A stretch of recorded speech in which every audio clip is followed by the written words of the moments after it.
Marketplace Tech. I'm Stephanie Hughes. Marketplace Tech, what happened to the daily?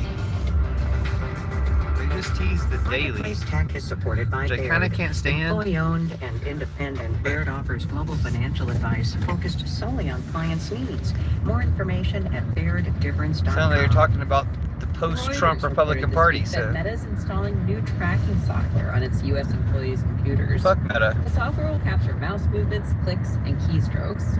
This data will all go towards training the company's AI models.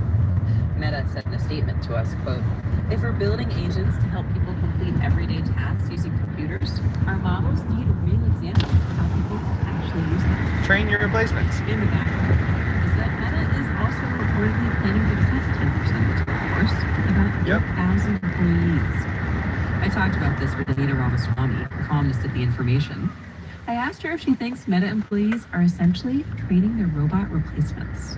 I think that's the concern here. And, for right now, yeah, the data is not going to be used in performance reviews and all of that. But I think we have seen a trend at large companies, especially large tech companies, where they're pushing employees to use AI more and more. And so we have seen a little bit of this race of, companies measuring how many tokens, for example, that their employees are earning, asking AI questions or using AI for their work. And that's something that I tried and then sort of that we had to build about information. I just think that across the board, this AI usage is being questioned. It is a new reality of the lives of many people at tech companies. Well, I think the company's going to its current employees for this as opposed to maybe hiring new people or contracting new people to do it. Meta and all these other companies that are training massive AI models are running out of data to train them on and to improve them. So we saw that Meta, took a big stake in Scale AI, and what Scale AI does is they are like a data labeling, data gathering firm that helps Meta get that raw material to train AI models. And quickly, we're running out of material on the public web that's available for free for these AI companies to use. And so the next layer is going to be like scraping any source that can possibly be used to tweak the models. And that's why they're turning to their own employees, because now we've already used all the publicly available information. So I think this is Meta sort of getting creative of how can we tweak the models when there's not that much input anymore that we can use. How commonplace do you think this kind of monitoring is going to become, either, both the tech companies and then companies overall? Going good. How are you? My feeling is that it's going to become ubiquitous. I think, when we see a company as large as Meta doing this, that it's going to become very prevalent. And, not every company is really at the frontier of training AI models. But a lot of these smaller tech companies, I could see a world in which they scrape the data from their employees and then maybe sell it to a company that is training the AI models. Have you turned on Trump yet? About the future of AI being with agents. How much longer are you going to take to turn on Trump? That, the AI model is going to take actions on your behalf and really function like a human. I think that the mouse clicks of an employee are tremendously valuable data points to sort of train AI agents. So I just see this as an inevitability, and I think different companies will implement it to varying degrees. That's Anita Ramaswamy at The Information.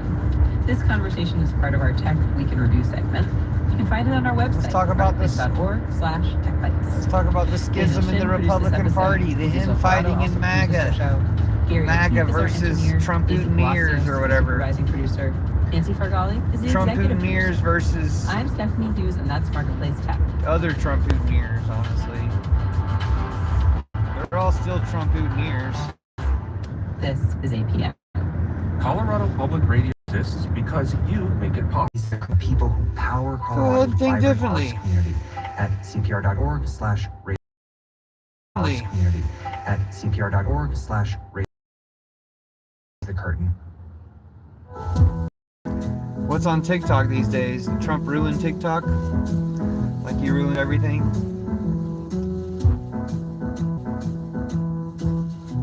Yeah, you too.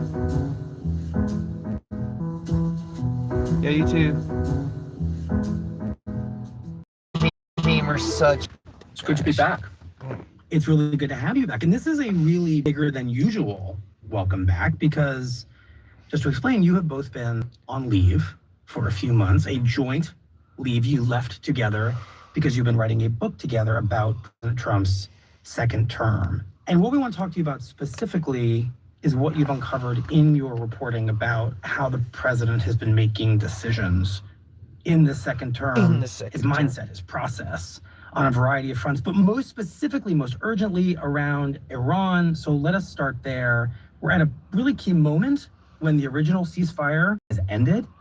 New talks are being offered by the U.S., but kind of rejected by Iran. Kind of rejected. How is the president approaching these peace talks, which on the surface look very precarious? As of now, as of this moment, the Trump team is still waiting on a response from the Iranians to a proposal that was sent over to them, which outlined broad deal points, baseline points to start a negotiation, to start a more serious and detailed negotiation, mostly focused on how do we prevent Iran from getting a nuclear weapon, and how do we get the highly enriched uranium out of Iran? Those are the two main issues involved. And Trump is very frustrated right now because he doesn't feel he can negotiate properly with the Iranians. It's not clear that the Iranian negotiators are empowered to negotiate. It's very unclear the extent to which they're able to communicate in real time with the Ayatollah, who we don't have a clear idea of his health, his well-being. It seems pretty clear that he's in a bad way and that the negotiators are not able to get quick responsiveness from him. So you're getting a lot of mixed messages, a lot of silence. And so we're in this very uncertain moment. Trump has extended this ceasefire seemingly indefinitely. When are they going to admit whether Netanyahu's alive? Enormous military force in the Middle East and are poised to attack if this thing falls apart. And, you know, Maggie and I talk about this all the time in our reporting. Aren't they like starving the troops? He underestimated the Iranians. He thought this would be a fast war, that they would capitulate. Right. He did not expect the staying power that they've shown and their ability to disrupt global commerce, even as the US and Israel have just been pounding them with these bombing campaigns. And the ball is really in Iran's court right now, and it's not necessarily by design. It is also because of fractures within their own structure. But that is where it is, and it is outside of his control, and they are essentially in a holding pattern in the White House until they hear something back, which would be frustrating. Trump off from the nuclear especially football. Because the president has made very clear he would like this to move on fast. Now, they're going to report on the fact that they had to throw Trump out People and stop him from nuking Iran. In the White House, they had to throw him out of the room and lock the door. Much clearer-eyed that there were going to be several days of waiting here.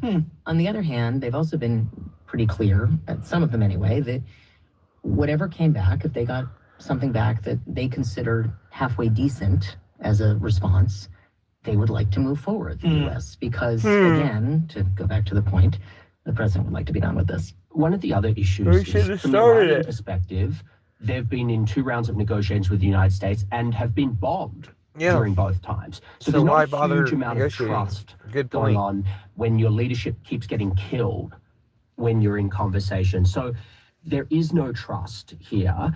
And everyone on Trump's team understands that. Trump is someone who is used to authoring his own reality, declaring reality, bending events, bending people's minds through force of will, force of personality. And there are certain events that have happened during his presidencies that have defied that ability. COVID was a big one, and this war is a big one. Iran gets a big vote in the what Trump happens virus next. and It's not Trump's something war, that Donald Trump Trump's can illegal war. unilaterally define and determine. You just said that Trump's team understood just how complicated this war could be. And I think it's worth going back to how it all began. And I wonder how you've come to think about how those origins frame and influence how the president now views this moment when, in theory, it could be coming to an end, but it's coming to an end in this complicated fashion. I'd phrase it slightly differently, Michael, or frame it slightly differently. I don't think that how they came to this war has fundamentally shifted how Trump is looking at this particular moment. I actually think it's very consistent, which is Trump has always been more consistently hardline on Iran than his own team. And it is something that it does harken back to, you know, sort of his formative years, not putting him on the couch, but just being clear about something he's talked about actually fairly consistently, is Iran, especially the 1979 hostage crisis, especially how harmful it was to Jimmy Carter's presidency. Because Reagan was one paid of the first that Iran to Trump hold the really paid hostages close longer. attention to Kind as of an like adult. And You're saying a Netanyahu kind and of Trump formative experience for worked him to in hurt the political Biden world, even when he was just a New York developer in real by estate, rejecting was the that he hostages. watched Iran take all of these American diplomats hostage, saw Jimmy Carter struggle for something like 400 days to get them released, and made a mental note that would come to blossom much, much later when he's president, that this regime must be dealt with. It has been a through line for him. It's there if people were actually looking, that this was not really surprising. And so the portrait of somebody who has been manipulated or twisted either by neocons. No, Putin orders him what to do. Netanyahu tricked him. Of And Lindsey MBS Graham paid for it. And conservative thinkers, anti-Iran thinkers, or Bibi Netanyahu is not quite right in our reporting. And so it isn't that President Trump did not go into this with eyes wide open about the risks. He was told by his team about the risks. And granted, this all happened very quickly in terms of a briefing that Netanyahu gave Trump and some of his team on February 11th in the Situation Room of the White House, which we reported on a few weeks ago. But nonetheless, Trump was warned by his team, particularly He doesn't that care. the He's trying to destroy regime America for scenarios Putin. that Netanyahu had described and his team had No, I'm described not. were, in the words of the CIA Director John Radcliffe, farcical. So Trump very much owns this decision to go to war in a pretty singular, maybe even unique way. And that naturally, I have to think, informs how he proceeds in these peace talks, in these negotiations. He's going to want to have a big set of his fingerprints on how the war ends. So what are you learning are his red lines, his yellow lines, and kind of how he's thinking about what becomes an acceptable way to end this conflict, assuming, of course, that these talks proceed, which of course inevitably they will. Yeah, it's easier to define it by what he doesn't want, Michael, than by what he does. And that's also... Which is to say? He does not want something that is going to be very easy to describe as similar to the JCPOA. Just doesn't want it to be like the Obama deal, with Iran from which was 2015. fine. And just to summarize what the JCPOA does, because I was prepared for this conversation, in short, it capped Iran's ability to enrich uranium. It forced them to give up a lot of the centrifuges that would be required to enrich it. And it involved giving up some sanctions that have been on Iran for a long time. But it foresaw I think, 15-year period where Iran would make no progress toward just comment on my becoming content. Nuclear. Correct. Or obtaining a nuclear weapon, to be more specific. And there's a difference between civil enrichment and weaponized weapons. In some people's minds, this was a very good deal. In some people's minds, it was a very good deal. In a lot of Democrats' minds, it was a very good deal. It has been a Republican focal point. And if you look at Republican primary discussions across the country for the last decade, the JCPOA has been a repeated refrain, and it was often talked about by Donald Trump, candidate then president. And so one of the first things he did was tear this deal up. He was very proud of that. He has talked about it constantly, and he's talked about why he thought it was a very bad deal.